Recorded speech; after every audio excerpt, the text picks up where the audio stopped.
Good evening. How are you? Welcome to the 34th Annual Philadelphia Film Festival. My name is Michael Lerman. I'm the artistic director here. Welcome to the Philadelphia premiere of Rosemead. It's a movie that really blew us away. It's powerful, it's emotional, it's a really important story, and it's centered around an incredible performance. And we have a very esteemed guest in the house tonight. So without further ado, I'd like to bring to the stage Lucy Liu. I just want to say this warms my heart that you're all here for this movie that we've worked tirelessly on for the past 7 to 8 years. And we are going to have a panel afterwards, which we hope you can stay for. And Marilyn Fu, who's the writer, is here. And I'm just here to say thank you for showing up, for being here, and I look forward to talking to you guys afterwards. And I hope you can open your heart to this movie as we did as well. Thank you.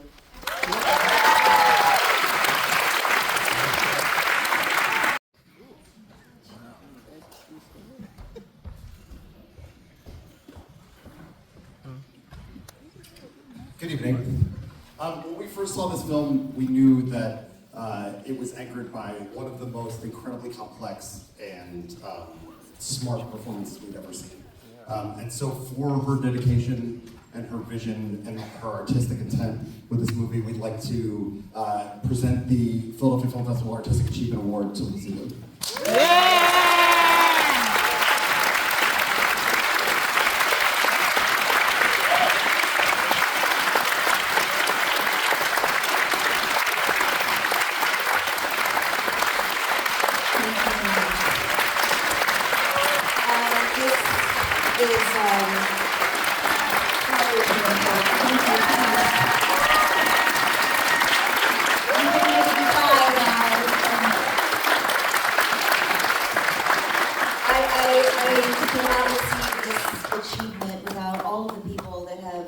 Fueled my life and my career, and so I give this to them and to this team. This movie has been probably the greatest achievement in my career that I've ever tackled. So it's so meaningful to have it here at the Philadelphia Film Festival and to have you here with us tonight. So thank you for this.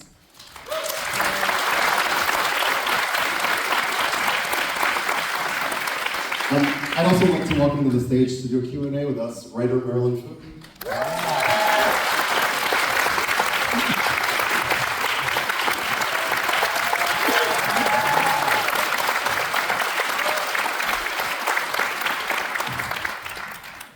So I think I'll start simply asking kind of the genesis of putting the project together, because I know you're a producer on it as well. When did you get involved, Marilyn, when did you get involved in terms of the story that was originally in the LA Times, and where did the process begin? So journalist Frank Shaw wrote about this true story in 2017, and the events had happened in 2015. I came on a couple years later in 2018. Our producers, Andrew Corkin, Theo James, and Minette Louie, had read the story. It didn't let them go, as it hasn't for any of us. And I came on to write the script. I was pregnant with twin boys at the time, and they were my first kids. So I was completely thrust into motherhood in this very abrupt way, but also a beautiful way, because then I had this whole scope of this incredible story about a mother's love for her son.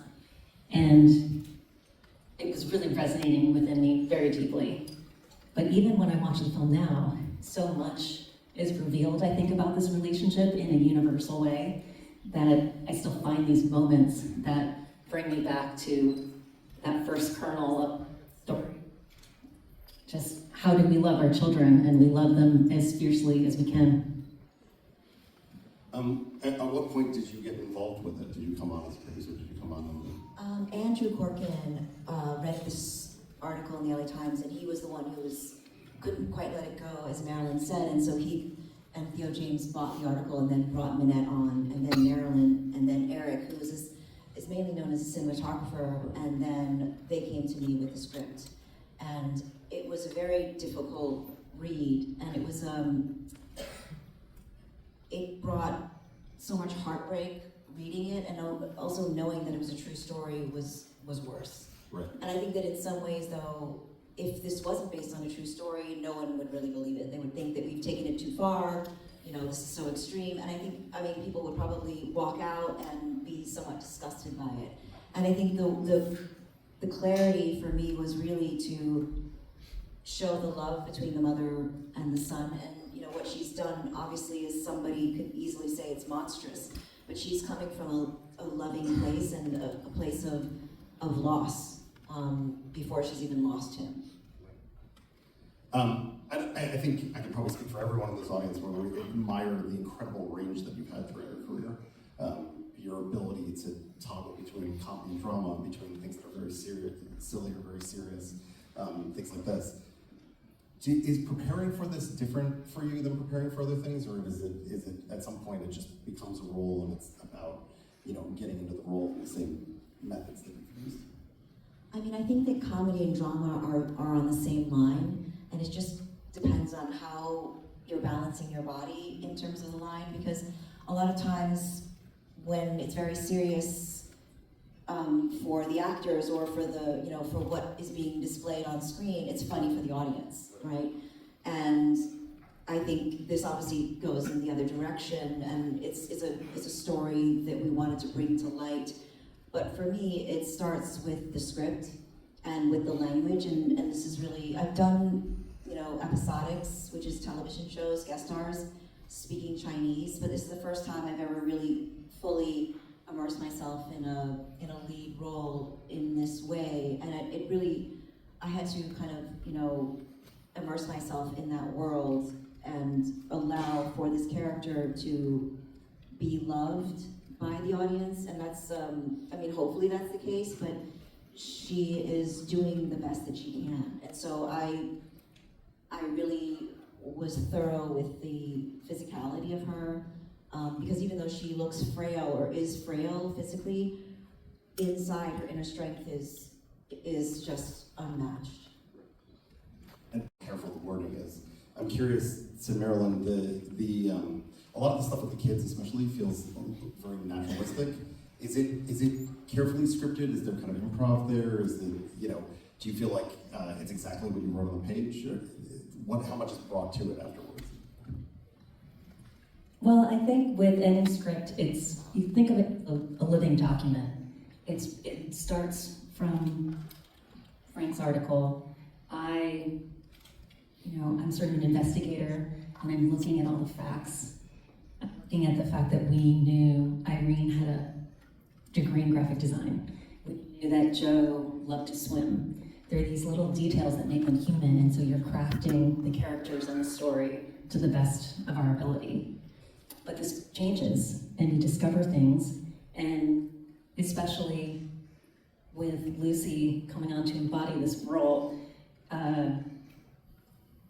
as you mentioned, she's so frail, yet she's so powerful, and how do you hold that in a person's body? We've talked about this before, but throughout the film, you have so many behaviors where you're holding something in. And when I see that on screen, it makes me think of the theme of the film, which is all about holding in our feelings, feeling shame, feeling like we're in the dark and we can't talk about these things that Joe is going through. We can't talk about mental health in the way that we need to, in the light that we need to. Yeah, so you touched on it a little bit, but I was curious. I think there are a lot of incredible lessons to be taught from the story in some ways, and also a lot of things that need to be talked about. But I think I was curious for both of you if there's one thing you'd like people to take away from it. If there's one, if there's one central thing that you'd like people to take away from it, what would it be? I think it's to have a conversation, and it's such a simple thing to say. I think it starts with that, and I think I feel like in my family we didn't talk, and we ate very fast. We just ate very quickly, and I beat him. Actually. She beat me. Yeah. We both had the same exact thing somehow. But there's a feeling of shrouding yourself, and also I think we do it oftentimes now in social media where you present differently than you feel because you want people to think things are great and like, look how much money I'm making and look at what I'm wearing and look who I'm married to and look at my kids, and it's like everything is so shiny. and we're afraid to show the different, I guess, possibilities that could be happening underneath, because it's vulnerable and it's scary. And I think the thing that we have to understand about Irene is that she was working from a center of fear. And fear is going to give you the worst options you could possibly, have for yourself in the end. And she did not have anyone to advocate for her. And I think sometimes you just have to ask the question, and I've said it before, just, really listen to the answer. And I think oftentimes when somebody knows if somebody's passed on, or something's happened to somebody, you give your condolences, or you send a card, but then you stop communicating because you're afraid to say the wrong thing that's going to hurt their feelings, or it's going to trigger something for them, but you don't know. You don't know until you try, and I think people stop doing that, and I think that's what happens here, and she sort of sequesters herself from the community, but also they're, gossiping about her, and, even her very good friend that she can sort of, be close to, believes that, if she performs an exorcism, that the spirit of this, of the schizophrenia is going to be released. So there's a lot of superstition, there's a lot of, cultural, I guess, ideas, and it's not just in the Asian culture, it's in so many different cultures that it's being held. Did you want to add anything? I hope that people see the film, that you see the film, and you just feel something. And I think you can walk out of the theater after having spent this time with these two people that we really would never get the chance to spend that time intimately with them. We hope that the movie draws you into their world so that you can see them and understand them. And then when you walk away, hopefully feeling something in your heart, that you just let that emotion take you to a place of hope or a place of action, however you translate that into, a forward action.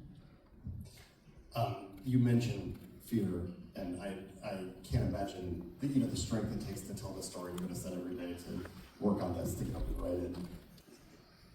If there is, and I don't want to gild the lily, but if there is, can you tell me, the scariest thing, the scariest moment of making this movie for you? I think it was the choice to say yes. I didn't want to take away from the movie because there's other movies or other projects that I've worked on that people would recognize me from, so I didn't want to remove the authenticity of the importance of the fact that this is a true story. So I thought it's better if you just cast somebody that is not recognizable, or it doesn't have, this, I guess, built-in idea of martial arts or action or whatever it was. I didn't want to ruin it for, the writer and, the people involved. And it wasn't a matter of not doing it. I just didn't want to have, the surface of people coming in with an idea and not being able to follow her and see her for who she was, and only see me for, whatever popular things that have been in the zeitgeist. So, and that's the reality. And I did say that to them in the meeting, and even after that, I said, I just want you to rethink, who you're going to bring into it, because I don't want to ruin the movie, ultimately, is what I said. Well, I'll add to that. As a writer, and I think really any creator, you're just hoping that that the script is just the blueprint. And I'm just always hoping that the team will come together and create something that I never really imagined, but it'll have the essence of what I set out to do, and that it will elevate it. And Lucy, you did that. You did that, and it makes me so emotional. You came to Philly for the tears. I guess I thought I was coming for the cheesesteak, but I'm here at the moment, guys. I'm going to open it up to the audience. Does anybody have any questions right here? Hi, Lucy. How are you? Yvette, the Satanic Network of Rosemead. How are you? Hi, I'm good. So I had a bunch of questions, but more or less a comment now. My son has a mental health disorder, and working on that film, you really brought to light. It's different when you see something being filmed on a day-to-day basis, but to see it here tonight, I want to thank you. For just the single moms out there that are dealing with mental health. It's such a stigma today, and I just want to say thank you so much. And thank you for including me. I enjoyed working on the film very much.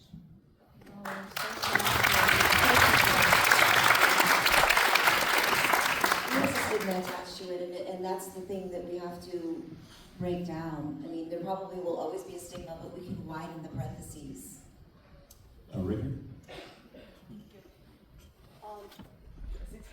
Thank you. I also want to say thank you. My name is Stephanie Tong. I'm a Chinese American immigrant.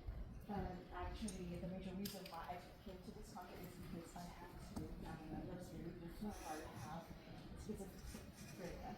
And I definitely grew up with the fear that you just described. I want to say thank you so much to bring this story to the light. Everything in this story is not extreme in my eyes at all. It's so real every second. It's so logical, so reasonable, but just one story people always feel and never have the courage to talk. And thank you so much for bringing the story to the platform. It really means a lot. And also again, I'm so proud to see so many Asian names here. And we can invite two of you, and we're so proud of you. And thank you so much for making us come. And also, my question is, so Lucy, I see you're also the producer of this film. So can you share more about what made you say yes, not only to the actors, but also to the producer? So I'll just summarize the question. So the question for everyone in the back, the question was for Lucy, what made you want to be the producer as well as being an actor in it?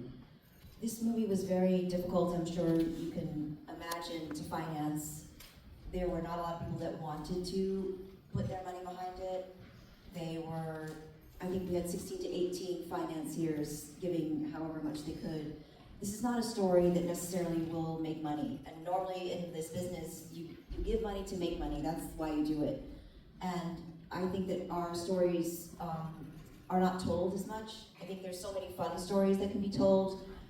That, Bruce Lee, everyone knows him, and they're so used to that. They're so used to that. And I've been a part of that as well, and it's fun. But our stories behind the scenes are not told, and it's so important because that's what movies are. Storytelling is the first part of entertainment that existed in the world, and that we can do it now because technology allows that is incredible. And so this has been a very difficult journey, and it continues to be, and that's why, when you guys showed up today in the theater, I was so, bowled over when I walked on the stage, because sometimes there's like 8 people in the audience, you just don't know. I never throw a party because I'm afraid no one's going to show up, so I really don't even know how to entertain. I'm just going to let Mike do it for me, but that being said, it is an important story, and so as a producer, you have to really go from the ground up, and there's a lot of grit involved with that, and you have to just handle it, and you have to do it. And as I said, with this award, it's a team effort, and nothing is, a standalone thing. And so producing means creating. It means, bringing up. It's all about, how you do it, and and also people like Mike and the people that he works with, like Andrew, they choose these movies, and if they don't choose them, then we don't get to show the movie. And that's such a shame, because there's a lot of movies that are, once they don't get sold, or they don't get a studio behind them, that they literally go into a vault. And this movie was so close to having that happen. So, you just don't know. Like, this could be, we're doing the festival circuit, but after that moment, if it doesn't do well in the theaters, we're going to be opening in December 5th in New York for 1 week, and then the week after in LA. And because we have a limited budget, but if it doesn't do well, the studios will be like, oh, these stories about Asians or, mental health or whatever, it's not really important, and there's evidence, and we're not going to invest in it in the future. We'll just keep investing in, superhero movies or things that we know are going to win. And to me, this is a win, getting it made and having an audience. But it's so vital to put yourself behind it and put your back into it, because it really means that you care, and I really do care. For me,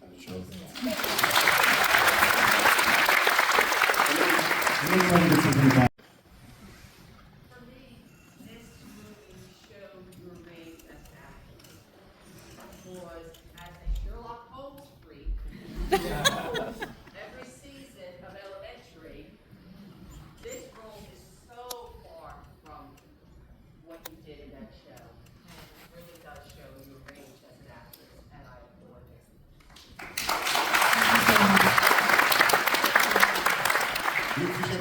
I'm going to try to get to a couple questions because we don't have that much time. Let's go right there. Yes. Hi, thank you for coming. So the timeline of the film follows that LA Times article pretty directly, but the one divergence I noticed a lot was the events that happened directly after Irene murders her son. And in the article, it's like really shocking and macabre. And I was wondering how you made this decision to change and fictionalize that event right after the shooting. So the question was about the choices to change what happened right after the shooting as it was written in the article. So you're speaking about what would have happened afterwards. Irene going to prison, she had terminal cancer. You mean extending the story to the very end? No, if I'm remembering it correctly, in the LA Times article, right after she shoots her son, she lies in bed with him instead of going outside to take a phone call. And so I was wondering how you made that choice. Yeah, and the question was in the article, she lies in bed with him instead of going outside to take the phone call. And about the choice. Right. I remember that moment, and I feel like it's something Lucy can also speak to because things happened during that moment as they were happening during the shoot. Yes, as Marilyn said earlier, we had these moments that we knew about, that he liked swimming, that he was diagnosed with schizophrenia, that his parents both had been diagnosed with cancer at the same time. The father died very quickly, she went into remission. The stress of both parents, getting cancer and being sick was what triggered the schizophrenia, but it probably would have happened at some point because it is genetic and it happened then. And so when we went to the part where after she, does what she does, can't even say it because it's so painful to think about it, instead of lying in the bed with him, because we really didn't want to see, we made a decision to never see the other side of the camera once she did what she did. I think it's a very important thing because it's not about anything grotesque, it's an emotional moment, and I don't want to leave that visual, and there's no way to not see it if she's lying in the bed with him. So the moment before, when she is with him and says what she says, before she goes downstairs, is the moment really of her lying in the bed with him. Because to me, obviously I've done a lot of things like Kill Bill that has, a ton of blood for all the things that I've done, but we just didn't want to bring that in, and it was a decision that we made because it would really take the audience out, and that's not the vision we want to leave. And obviously this is a visual, expression for us to share. So that was a definite choice. I mean, even in Charlie's Angels, we decided we're not going to use guns because we don't want to show people that we can defend ourselves only with guns. So there's choices that we make along the way, and I'm not always a part of that, but in this particular case I was.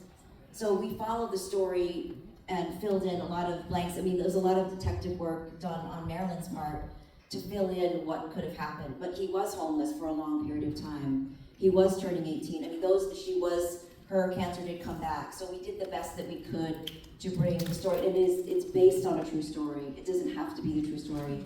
And it's already so heartbreaking to feel it afterwards that we don't want to leave you with a visual of it. Like, it's already, hurtful in so many ways. And we want this movie to be something that is not based on a true story. We want it to be not repeated. So that's what we're bringing to everyone so that we can, and it's not meant to be didactic, it's not like a lesson, it's something that happened. And does it have to happen again? I fucking hope not.